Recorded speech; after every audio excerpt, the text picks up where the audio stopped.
Dave Ramsey is one of the most well known financial voices in the world, and he's been sharing financial advice with millions of followers through his YouTube channel, his radio show, and his website. It was on Dave Ramsey's website that I found this suggested budget, which I wanted to talk about today. As popular as Dave Ramsey is, I absolutely hate this budget. I'm the fireman, and I've set my sights on reaching financial freedom before I turn 30 years old. And doing that requires some very careful planning with my money. Dave Ramsey's budget would not get me there.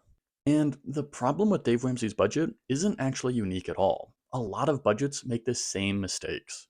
After I talk about why I dislike Dave Ramsey's budget so much, I'll talk about this one big mistake and how you can spot a terrible budget. But first, let's go through Dave Ramsey's budget. Dave Ramsey suggests 10% to charitable giving, 10% to savings, 10 to 15% on food, 5 to 10% on utilities, 25% to housing, 10% on transportation, 5 to 10% for medical and health needs, 10 to 25% for insurance, 5 to 10% for recreation, 5 to 10% for personal spending, and 5 to 10% for miscellaneous. Alright, the first absolutely massive issue with this budget is that even if you spent the minimum amount that you can for each category, you're still at 100% of your income. That makes absolutely no sense to me. Terrible addition aside, let's go through some of these line items, starting with charitable giving.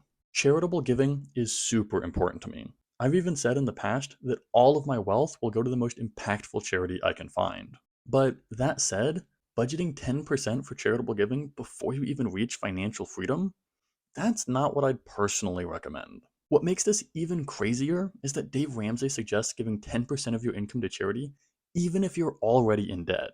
That's absolute insanity to me. Investments are a snowball. Money grows faster the longer that it's invested. And that means that getting out of debt and reaching financial freedom might give you more money to give to charity than you would have otherwise. Personally, I would never encourage people to give to charity before they've reached financial freedom themselves. Prioritize your own wealth and you'll have more to give later. Next up, let's talk about insurance. If you're spending 25% of your income on insurance, you're being robbed blind.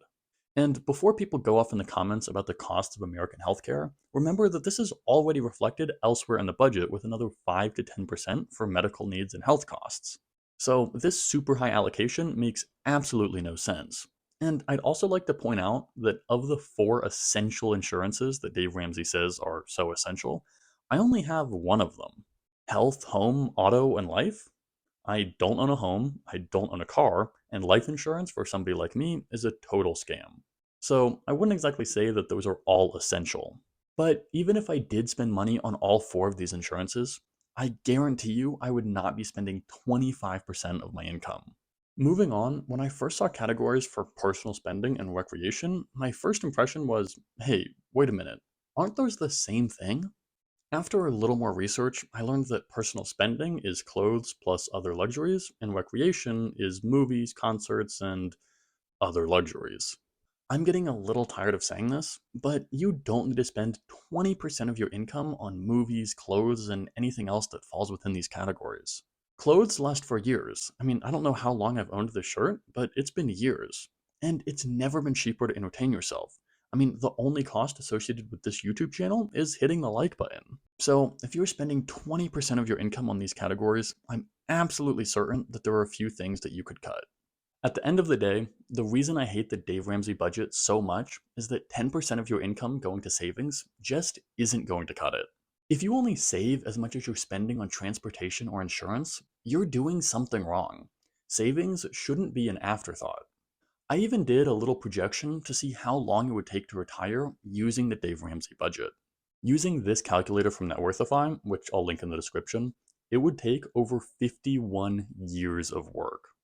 You can play with the numbers and different investment returns to see how it would make a difference, but either way, the answer won't be a short retirement. And this is crazy to me because this is the budget proposed by one of the most famous and wealthy financial influencers in the entire world. I expect so much better from somebody with so much influence. And that actually leads me to a bigger point.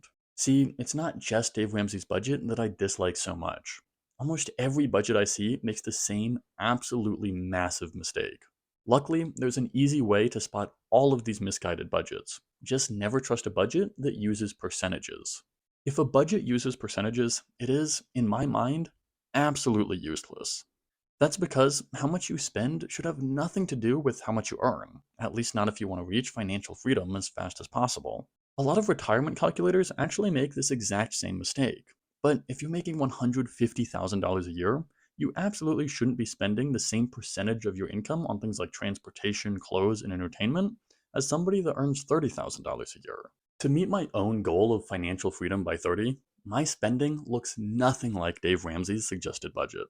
See, I don't think reaching financial freedom is actually that difficult. I just think a lot of people make a lot of awful, terrible financial decisions. That's why last week I did a side by side comparison of my spending compared to the average Americans, which you can find right here. So check that video out next and see how your own budget compares. And I'll see you next time.